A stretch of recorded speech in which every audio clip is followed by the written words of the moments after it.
दोस्तों नमस्कार। नोटबंदी ने इस देश की अर्थव्यवस्था का बंटाधार किया। असंगठित क्षेत्र में जुड़े इस देश के बहुसंख्य तबकों की नौकरी चली गई, लोगों के पास पैसे नहीं बचे और उसके बाद जीएसटी ने व्यापारियों का बंटाधार किया। उसको संभालने की परिस्थिति में सत्ता कभी आ नहीं पाई। इस देश के भीतर जो भी निर्णय लिए गए और लाल किले के प्राचीर से ना जाने किस किस मौके पर क्या क्या कहा गया, जो ऐलान किया गया वो जमीन पर उतरा नहीं। यहां तक कि गांव गोद लेने तक का मामला इस देश की सियासत को अच्छा नहीं लगा। इस देश के भीतर में जो भी योजनाएं बनी वह राजनीतिक तौर पर ज्यादा थी, गवर्नेंस के तौर पर शून्य थी। और यह परिस्थिति पहली बार विपक्ष जिस तरीके से समूचे देश में उठा रहा है और कटघरे में देश के प्रधान सेवक को खड़ा करने से अब चूक नहीं रहा, तो यह सब कुछ यूं ही नहीं है या यह सब कुछ आसान नहीं है मौजूदा सत्ता को पचाने के लिए। बात तो प्रधानमंत्री की डिग्री तक भी आकर खड़ी हो चली है, मामला अदालत तक गया है और राजनीतिक तौर पर उस पर भी शोर हो चला है। वाकई डिग्री फर्जी तो नहीं, और डिग्री फर्जी नहीं तो फिर असली डिग्री क्यों नहीं दिखाते हैं। एक राज्य के मुख्यमंत्री अगर इन बातों का ऐलान खुले तौर पर करने लगे और सियासत में अब उन गड़े मुर्दों को उखाड़ने से, बीजेपी को कटघरे में खड़ा करने से विपक्ष चूक ना रहा हो, तो यह सब कुछ यूं ही नहीं हो रहा है। राहुल गांधी को लेकर जिस तरीके से फैसला दिया गया और उसके बाद की परिस्थितियों ने जिस तरीके से इस देश के विपक्ष को अंदर से झकझकोर दिया कि आप अगर डर जाएंगे तो खत्म हो जाएंगे, मसला इतना भर भी नहीं है। इस देश के भीतर में एक परसेप्शन प्रधानमंत्री का है, एक परसेप्शन गृहमंत्री अमित शाह का है, एक परसेप्शन सत्ताधारी बीजेपी के एजेंडे का है, एक परसेप्शन इस देश में आरएसएस और बीजेपी के मिले जुले चेहरे का है। लेकिन ये तमाम परसेप्शन धीरे धीरे चुनावी जीत हासिल करने के बाद प्रधान सेवक के इर्द गिर्द सिमटते चले गए। और जब राहुल गांधी पर निर्णय लिया गया, उसके बाद विपक्ष अगर एकजुट नजर आ रहा है और विपक्ष के भीतर भी वही तेवर खड़े हो गए हैं जहां कल तक वह घबराता था, तो क्या राहुल गांधी को लेकर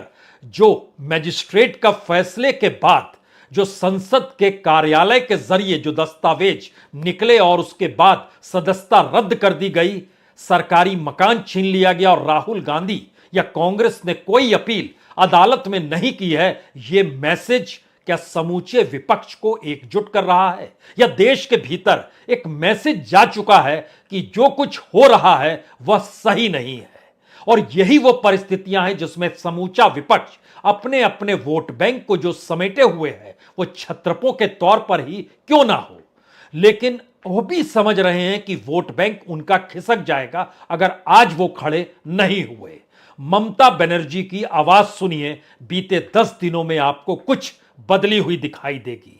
तेजस्वी की आवाज सुनिए, उनके तेवर और तलखी इस दौर में बढ़ चुके हैं। केजरीवाल की आवाज को सुनिए, जिस तरीके से गरज रहे हैं उन सब के पीछे और जिन बातों का जिक्र कर रहे हैं, जिस तर्ज पर कर रहे हैं, वो सब कुछ मौजूदा सत्ता के लिए कहीं ना कहीं एक मुश्किल सबब इसलिए है क्योंकि ये सारी बातें उस बयान के बाद भी हो रही है जिसमें प्रधान सेवक ने खुले तौर पर बीजेपी हेडक्वार्टर में कहा सारे चोर हैं और सारे चोर एक साथ आकर खड़े हो चले हैं।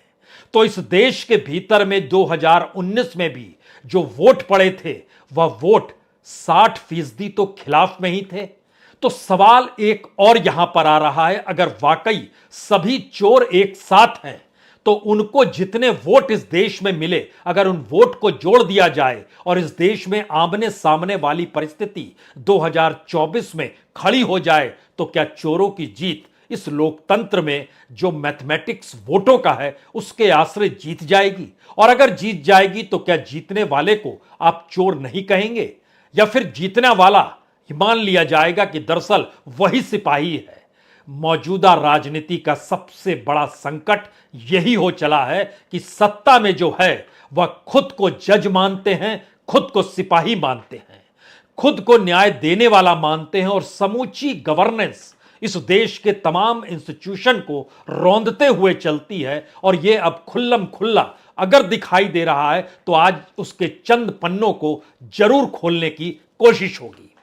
एक पन्ना तो इस बात से खुलता है कि राहुल गांधी जब पदयात्रा कर रहे थे